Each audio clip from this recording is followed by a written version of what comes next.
ایک دن حضور سیر کرتے کرتے مدینۃ المنورہ سے باہر کسی چراگاہ میں تشریف لے گئے. وہاں ایک قافلے نے پڑاؤ کیا ہوا تھا، تو ان کے سرخ رنگ کے اونٹ چل رہے تھے. ایک اونٹ حضور کو پسند آ گیا، اس کے بخت کے حضور کو پسند آ گیا. تو حضور نے ان سے کہا کہ یہ اونٹ بیچتے ہو؟ انہوں نے بیچنا تھا یا نہیں بیچنا تھا. حضور نے پوچھا تو کہا جی بیچتے ہیں. یا پھر مجھے اپنے شیخ یاد آئے، وہ کہتے ہیں میں دل ویچاں میں جگر ویچاں جے پیارا محمد آ جاوے، نہیں میں اپنا سارا گھر ویچاں جے پیارا محمد آ جاوے. کہا جی بیچتے ہیں. کتنے کا؟ کہا اتنے کا. سودا طے ہونے لگا. حضور نے فرمایا ٹھیک ہے میں اسے خریدتا ہوں. جو قیمت طے ہوئی، فرمایا کہ میں کوئی تاجرانہ غرض سے تو چل کے آیا نہیں تھا کہ قیمت ساتھ اٹھا لاتا. میں تو سیر کے لیے آیا، اچانک اونٹ پسند آ گیا تو میں اپنے شہر جا کے اس کی قیمت تمہیں بھیج دیتا ہوں. انہوں نے کہا ہمیں منظور ہے. حضور نے اونٹ پکڑا اور چل دی. کافی دیر وہ حضور کو دیکھتے رہے، اور جب حضور چلنے لگے تو حضور کی رفتار کے حسن میں کھو گئے.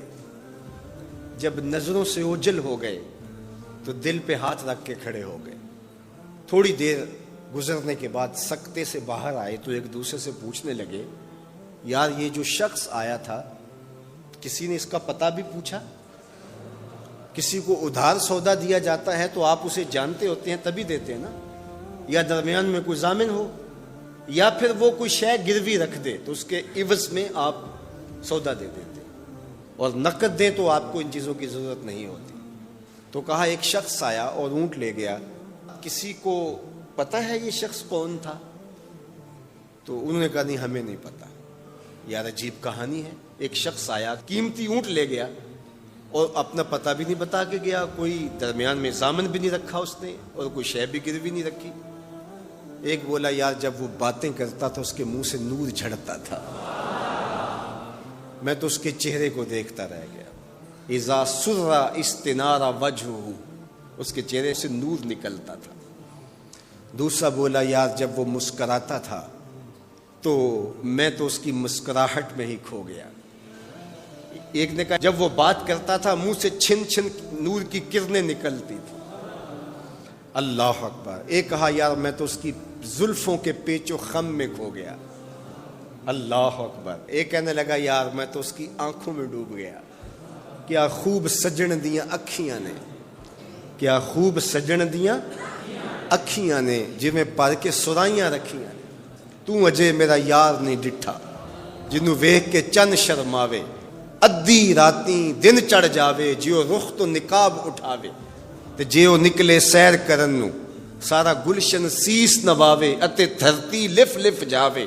جے ہاتھ پھلاں وچ رکھدا ہاتھ پھلاں تو ود جاوے.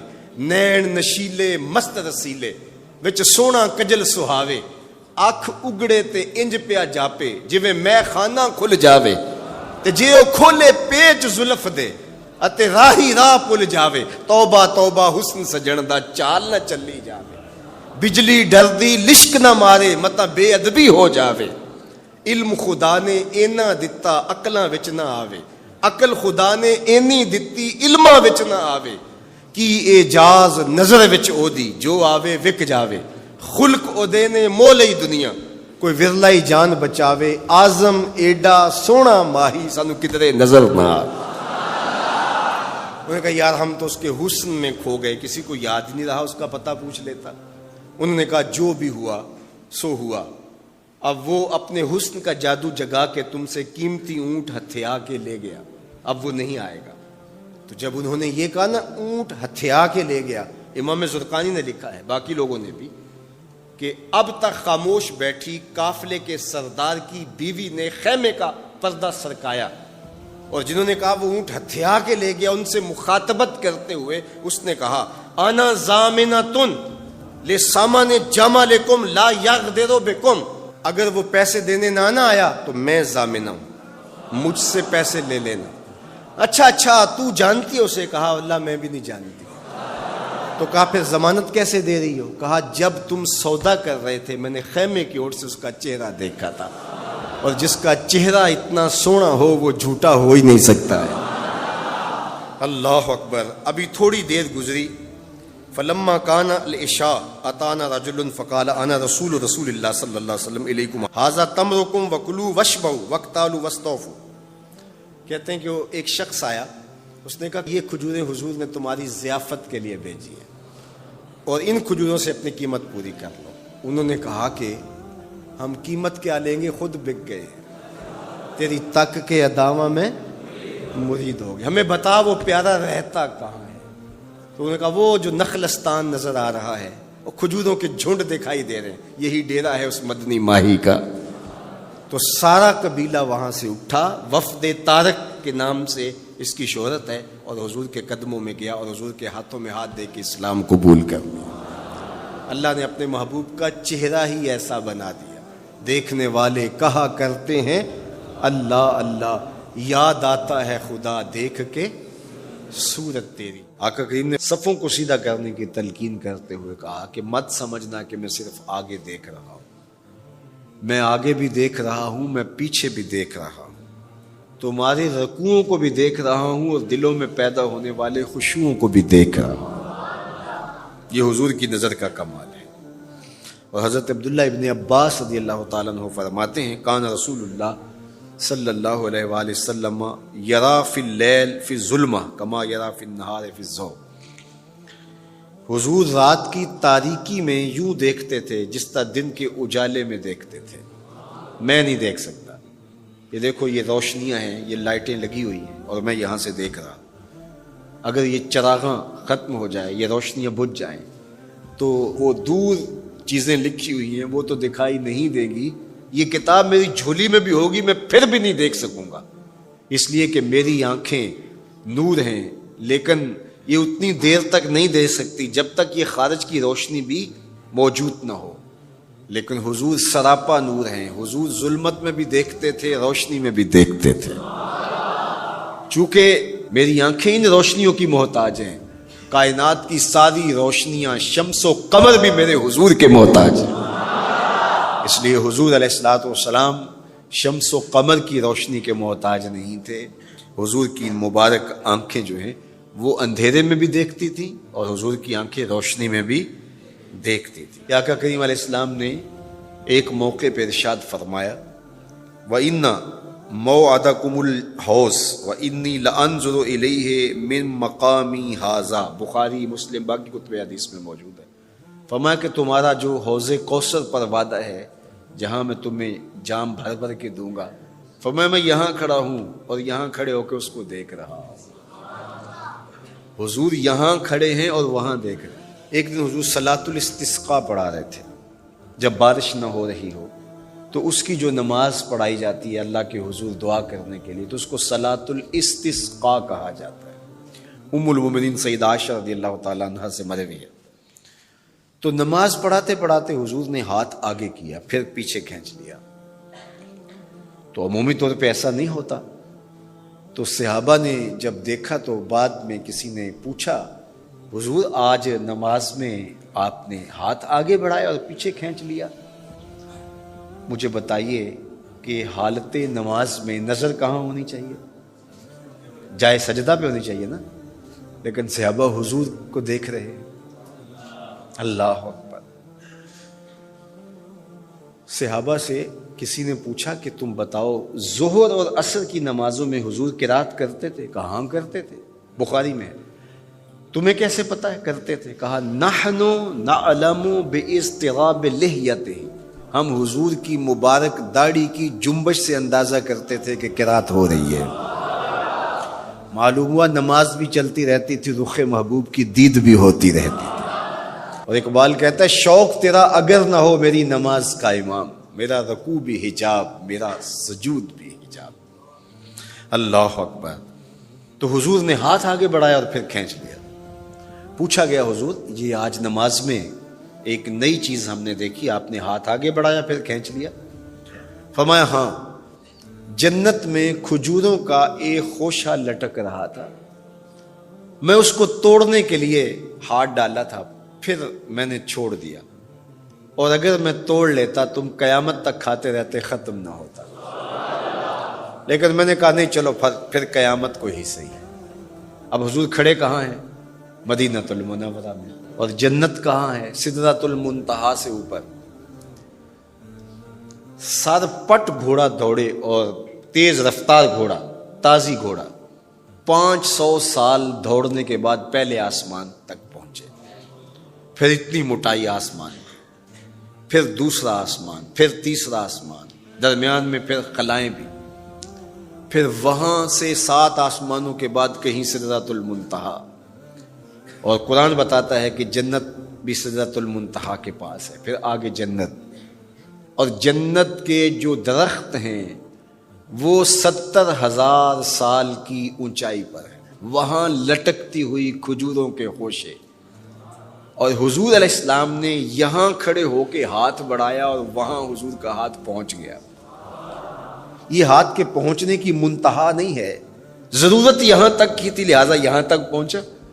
اگر ضرورت اس سے آگے کی ہوتی تو آگے بھی پہنچ جاتا. تو حضور کا ہاتھ یہاں سے یہاں تک پہنچا. یہ حدیث پاک میں نا، میں اور آپ ہاتھ اٹھائیں تو ہمارا ہاتھ کہاں تک پہنچتا ہے؟ 5 فٹ قد ہے تو 3 فٹ اوپر ہاتھ پہنچ جائے گا، تو ہمارا ہاتھ 8 فٹ تک پہنچے گا، زمین سے 8 فٹ تک. چلو کسی کا 9 فٹ تک پہنچے گا، کوئی چھلانگ لگا کے اچھل کے اوپر لے جائے گا تو 10 فٹ تک پہنچ جائے گا. البتہ ہماری نظر بہت تیز ہے. ہماری نظر پہلے آسمان کے ٹمٹماتے ہوئے ستارے دیکھتی، دوسرے آسمان کے ستارے بھی دکھائی دیتی، تیسرے آسمان کے ستارے، چاند سورج میں دکھائی دیتا ہے. ہمارا ہاتھ 3 فٹ تک یا 10 فٹ تک پہنچتا ہے، نظر تیسرے آسمان تک پہنچتی ہے. اور جس کا ہاتھ جنت تک پہنچتا ہے اس کی نگاہ کہاں تک پہنچتی ہوگی، اس کی نظر کا کمال کیا ہوگا. اس لیے فرمایا انی ارا ما لا ترون واسمع ما لا تسمعون. جو میں دیکھتا ہوں وہ تم نہیں دیکھتے، جو میں سنتا ہوں وہ تم نہیں سنتے. اپنے حواس کو نبی کے حواس پر قیاس کرنا یا نبی کے حواس کو اپنے حواس پہ قیاس کرنا سوائے جہالت کے اور کچھ نہیں ہے. چے نسبت خاک را بعالم پاک، کہاں ہم کہاں ان کی ذاتیں بابرکات. اس لیے فرمایا انی ارا ما لا ترون واسمع ما لا، جو میں دیکھتا ہوں وہ تم نہیں دیکھتے اور جو میں سنتا ہوں وہ تم نہیں سنتے. اللہ اکبر. ہماری آنکھیں تو چمکتے ہوئے سورج کو دوپہر کے وقت نہ دیکھ پائیں، چندھیا جائیں، آنکھوں میں پانی اترنے لگے، اور محبوب کی آنکھیں بے حجاب دیدار رب کریں. اور قرآن کہے ما زاغ البصر وما، آنکھ چندھیائی بھی نہیں اور حد ادب سے تجاوز بھی نہیں کیا. حضور جب گھر تشریف لے جاتے تو صحابہ تو بیٹھی مسجد نبوی میں رہتے، دور دور سے آئے ہوتے اور حضور سے دین لینا ہوتا انہوں نے. تو آقا کریم نے اگر واپس تشریف لانا ہوتا تو حضور اپنے موزے مبارک، اپنے نالین وہیں دروازے پہ چھوڑ دیتے. تو اس کا مطلب یہ ہوتا، اشارہ سائن یہ ہوتا کہ میں ابھی آیا. اور اگر حضور نے جا کے استراحت فرمانی ہے، دیر کے بعد تشریف لانا ہے، ایک نماز کے بعد گئے اب دوسری نماز کے وقت ہی آئیں گے، تو حضور نالین سمیت تشریف لے جاتے. تو جب حضور کے جوڑے پڑے ہوئے تو صحابہ سمجھتے کہ وہ آنے والے ہیں، تو پھر ان کی نظریں دروازے پہ لگی رہتی. تو اچانک جب حضور آتے تو وہ یہ لفظ بولتے خرجنا رسول اللہ. کبھی کہتے کہ حضور طلوع ہوئے، کبھی یہ بھی کہتے طلع علینا، ہمارے اوپر طلوع ہوئے. تو یہ مختلف روایات حدیث میں ملتے ہیں. تو یہ کیا کہتے ہیں سنو ذرا. حضرت ابو شریح الخزاعی رضی اللہ تعالی عنہ فرماتے ہیں خرج علینا رسول اللہ صلی اللہ علیہ وسلم فقال، حضور تشریف لائے، ہمارے درمیان جلوہ فراز ہوئے. فقال، اور ارشاد فرمایا الیسا تشہدون اللہ الہ الا اللہ وانی رسول اللہ، تم گواہی دیتے ہو کہ اللہ کے علاوہ کوئی معبود نہیں ہے اور میں اللہ کا رسول ہوں. قالوا بلا، سب نے کہا کیوں نہیں. یعنی مطلب کیا کہ میں جب اللہ کا رسول ہوں تو پھر جو کہہ رہا ہوں اس کو غور سے سنو. آپ ذرا دیکھیے کہ حضور نے یہ کہہ کے ایسا ماحول پیدا کر کے کہا کیا، اب اس کہنے پہ قربان۔ حضور نے ارشاد فرمایا یہ اللہ کی کتاب قرآن مجید، اس کا ایک سرا تمہارے ہاتھ میں ہے، یعنی یہ اللہ کی لٹکتی ہوئی رسی ہے قرآن مجید، اور لٹکتی جو رسی ہوتی ہے اس کے دو سرے ہوتے ہیں نا، تو کہا اس کا ایک سرا اللہ کے ہاتھ میں ہے اور دوسرا سرا تمہارے ہاتھ میں ہے۔ اللہ اکبر۔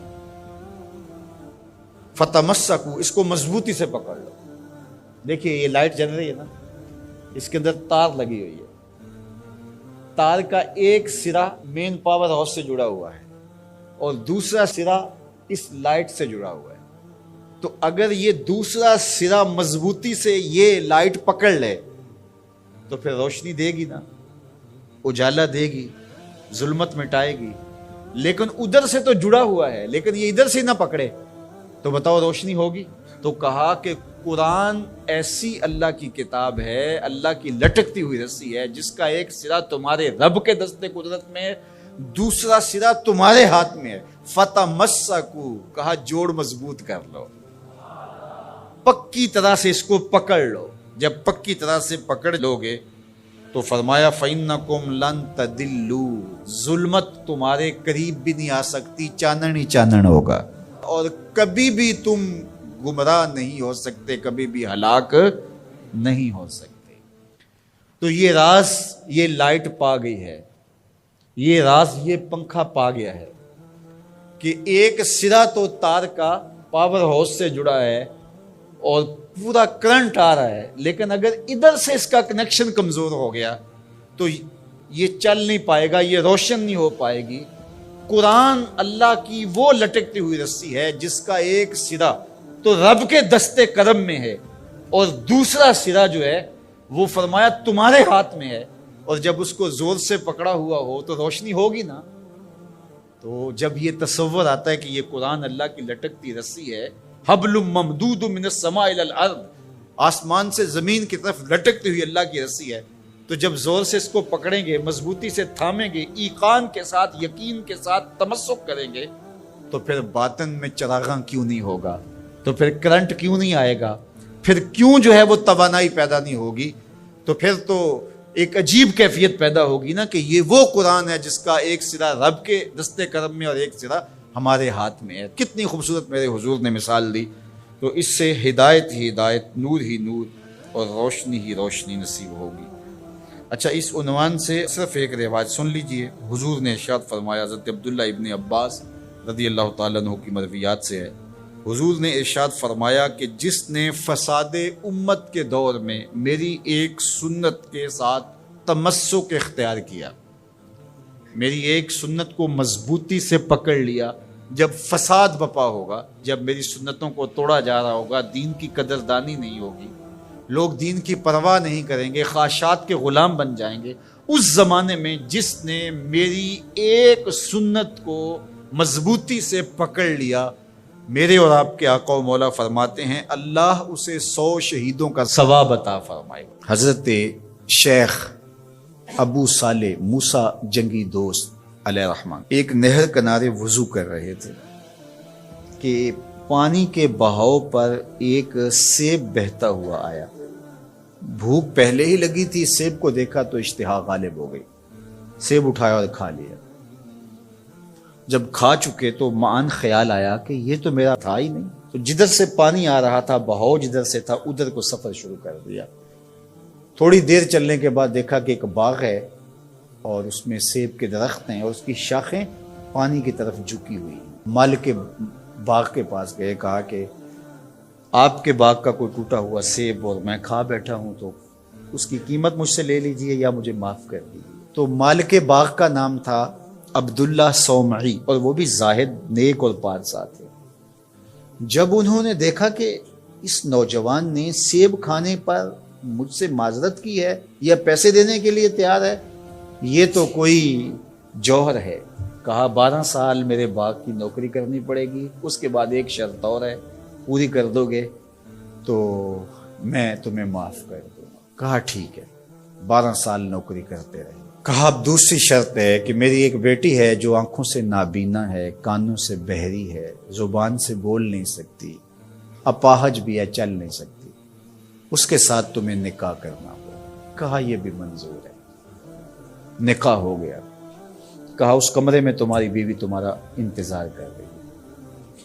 جب کمرے میں دیکھا تو ایک صحیح الاعضاء خوبصورت صاحب جمال خاتون منتظر تھی۔ سمجھا غلطی لگ گئی ہے، واپسی جلدی سے پلٹے اور اتنی تیزی سے پلٹے کہ دروازے کی چوگاٹ کے ساتھ سر لگا اور سر پھٹ گیا اور خون بہ رہا اور واپس آئے۔ تو شیخ عبداللہ صومعی کہنے لگے کہ کیا ماجرا ہوا؟ کہا کہ وہ کوئی اور خاتون ہے، جو نقشہ آپ نے بتایا تھا وہ تو نہیں ہے۔ کہا وہی میری بیٹی ہے اور آپ کی بیوی ہے۔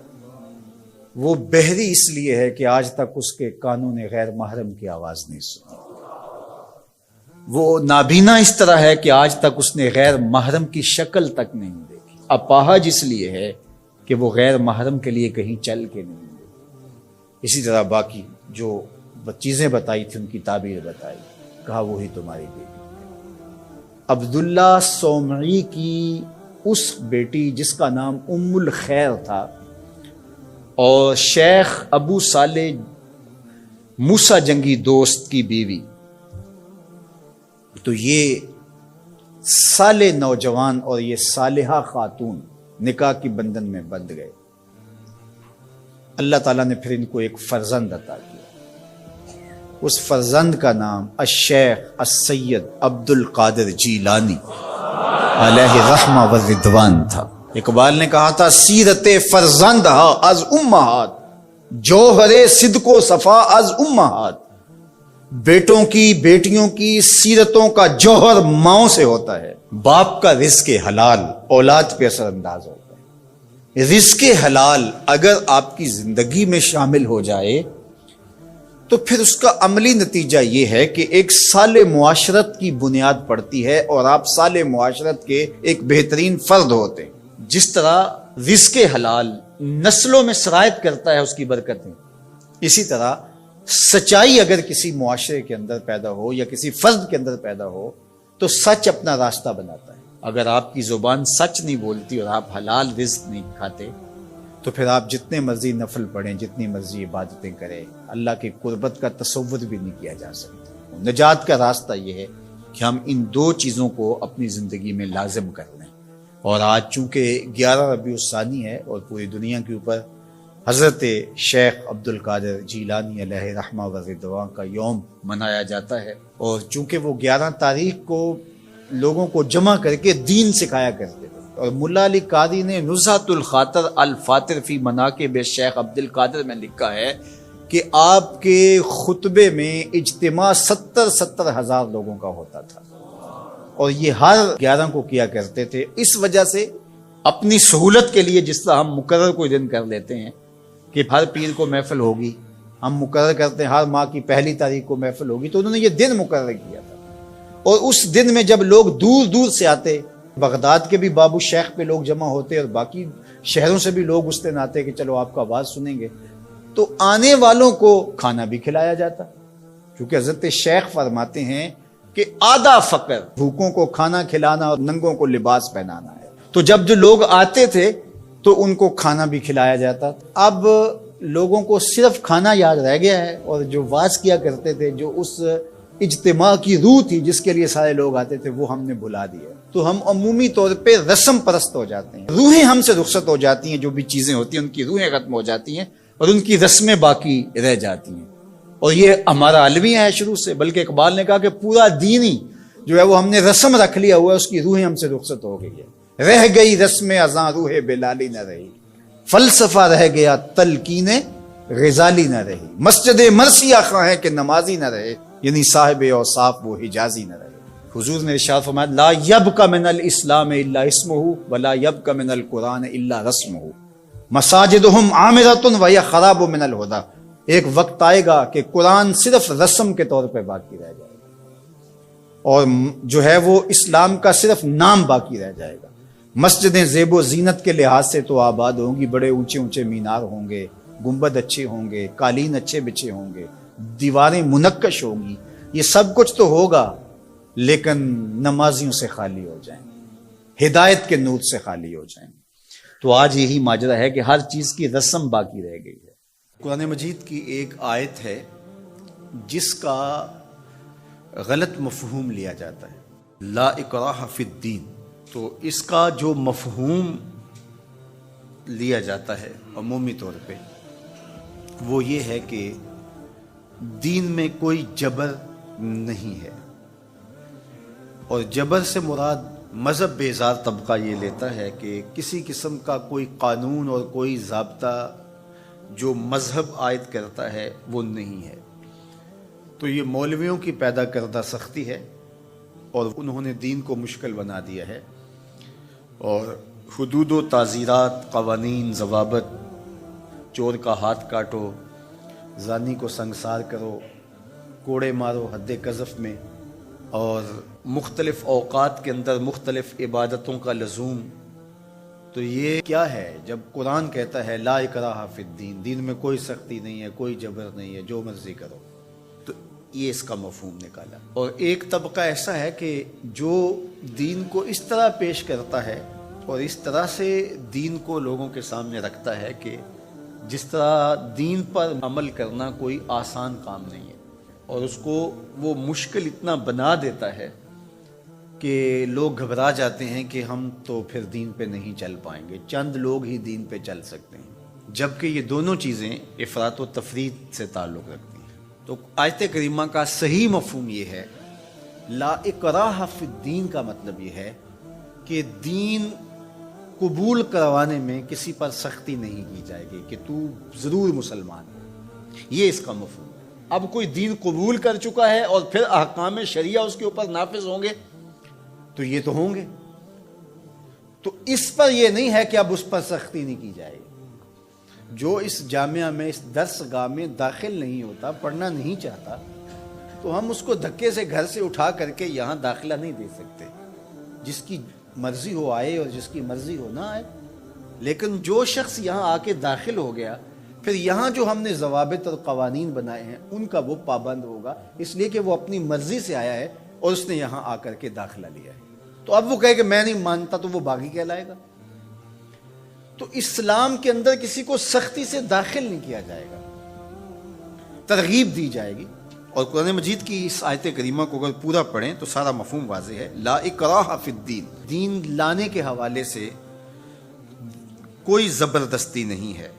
قد تبین الرشد من الغی، ہدایت کا راستہ گمراہی سے ممتاز ہو کے واضح ہو چکا ہے۔ اب جس کا جی چاہے وہ ایمان لائے اور جس کا جی چاہے وہ کفر کرے، یہ اس کی مرضی ہے۔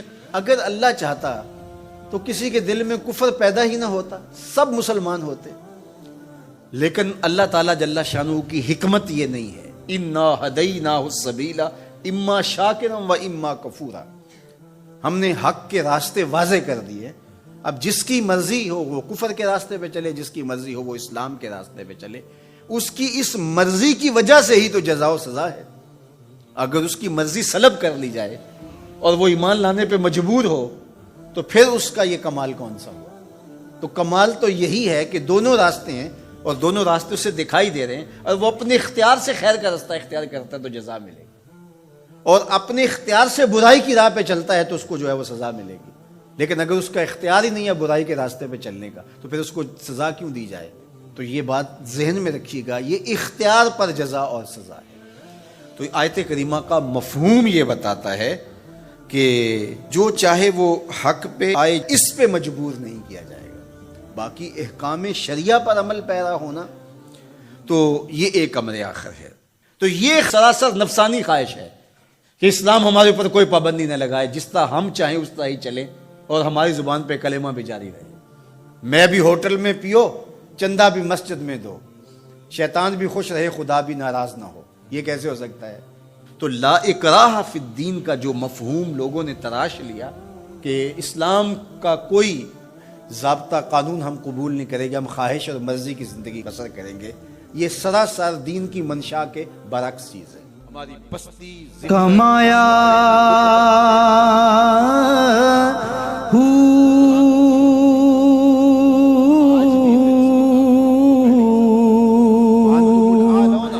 نام میں بھج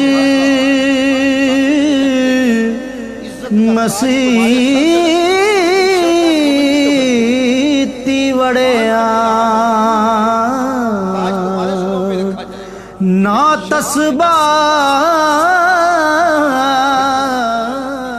کے غلام بن کے اپنی مرضی کی زندگی گزارو اور الطاف پہم وہ طلب کرو جو بدر اور احد کے شرکاء کو عطا کیے گئے. تو یہ ایسا نہیں ہوگا, تمہیں محنت کرنا ہوگی, میدان عمل میں اترنا ہوگا, پھر دیکھنا کہ ہم کس طرح الطاف تمہارے اوپر نازل کرتے ہیں اور کرم نوازیاں اترتی ہیں تمہارے اوپر. تم تو 1 ارب 60 کروڑ ہو دنیا کے اوپر, وہ تو صرف 313 تھے. ہم نے کیسے ان کو عزتوں کی مسندوں پہ بٹھایا. اس دن کو میرے رب نے بھی یوم فرقان کہہ کے پکارا, لیکن وہ بھی تو سب کو چھوڑ کے آگے تھے نا. وہ 313, 2 گھوڑے, 6 زرہیں, 8 تلواریں, اور جن کے پاس تلواریں نہیں تھی انہوں نے کھجوروں کے ڈنڈے توڑ لیے. یہ اللہ کے مجاہد تھے, چلے تھے جنگ کرنے. کیسے رنگ تھے, کیسا جمال تھا ان کا, کیسا جذبہ تھا. ان کے جذبوں کو دیکھ کر کے ہی میرے حضور نے کہا اللہم ان تہلک هذه العصابہ لم تعبد فی الارض ابدا. مالک اس دھرتی پر تیرے نام لینے والے یہی لوگ ہیں, اگر یہ نہ رہے قیامت تک تجھے بھی رب کوئی نہیں کہے گا. تو انہوں نے اپنا آپ پیش کیا نا. میں اور آپ دیکھیں کہ ہم کھڑے کہاں ہیں, اور ہم جو بدر اور احد کے شرکاء پر کرم نوازی ہوئی وہ طلب کرتے ہیں. اترے فرشتے ہماری مدد کے لیے. ہم کہتے ہیں کہ آج بھی ابابیلے اترے, لیکن آج ابابیلے اترے تو ہمیں کنکر ماریں گے. تم 1 ارب 40 کروڑ ہو اور 1 ارب 60 کروڑ کی تعداد اب تمہاری ہو رہی ہے, اور تمہارے پیغمبر کی توہین ہو. 56-57 اسلامی ملک ہو, تمہارے پاس افواج ہو, تم ایٹمی طاقت ہو, اور تمہارے پیغمبر کی اہانت ہو رہی ہو. تو ہم آئینے میں منہ دیکھیں تو ہمیں شرم آئے, جس طرح کے روح سیاہ ہو چکے ہیں, جیسی شکل ہماری بگڑ چکی ہے, جس طرح کی ہماری صورت بن چکی ہے. لیکن اس کے باوجود ہم جاگنے کے لیے تیار نہیں. اور جو لوگ جاگنے کے لیے تیار نہ ہوں, اور جو شعور اور احساس زیاں جن کے اندر نہ ہو, ان قوموں کے ساتھ وہی ہوتا ہے جو اس وقت امت مسلمہ کے ساتھ ہو رہا ہے. باقی رہی بات اللہ کے محبوب کی عظمتوں کی, تو یہ بات ذہن میں رکھو کہ محبوب کی عظمتوں کو کوئی نہیں گھٹا سکتا. یہ ذمہ میرے رب کا ہے. وَرَفَعْنَا لَكَ ذِكْرَكَ کا تاج کل بھی میرے محبوب کے سر پہ تھا, آج بھی حضور کے سر پہ ہے. چاند کی طرف منہ کر کے پورا فرانس بھی تھوکنے لگ جائے تو ان کا تھوکا ہوا ان کے اپنے منہوں پہ آ کے گرے گا. چاند کی نوری کرنوں کو میلا نہیں کیا جا سکتا. مدینے کا چاند کل بھی روشن تھا, ہرا کا چاند آج بھی روشن ہے, اور رہے گا یوں ہی ان کا چرچا رہے گا. پڑے خاک ہو جائیں جل جانے والے, ان کا نام نیچا نہیں ہوگا, ان کے تذکرے اونچے ہی رہیں گے, ان کے نام کے پھریرے لہراتے رہیں گے, ان کے ذکر کا بانکپن رہے گا, گلی گلی ان کے نام کا چراغاں رہے گا. ان کی عظمتوں کو نہ گھٹایا جا سکتا, نہ ان کی عظمتیں گھٹ سکتی ہیں. اس لیے کہ وَلَلْآخِرَةُ خَيْرٌ لَكَ مِنَ الْأُولَى, یہ میرے رب کا وعدہ ہے. یہ امتحان ہمارا ہے, یہ آزمائش ہماری ہے. تو کیا ہم اب بھی اپنی زندگی کو بدلنے کے لیے تیار نہیں ہوں گے؟ تو میں نے کہا کہ صاحب حضور علیہ الصلوۃ والسلام کے ساتھ محبت کا تقاضا یہ ہے, ان کا صریح واضح حکم تو حکم رہا, محبت اس بات کی متقاضی ہے کہ یہ معلوم ہو جائے کہ محبوب کی منشا کیا ہے, تو محب اس پہ بھی قربان ہو جاتا ہے. کہ اے تن رب دا سچا حجرا,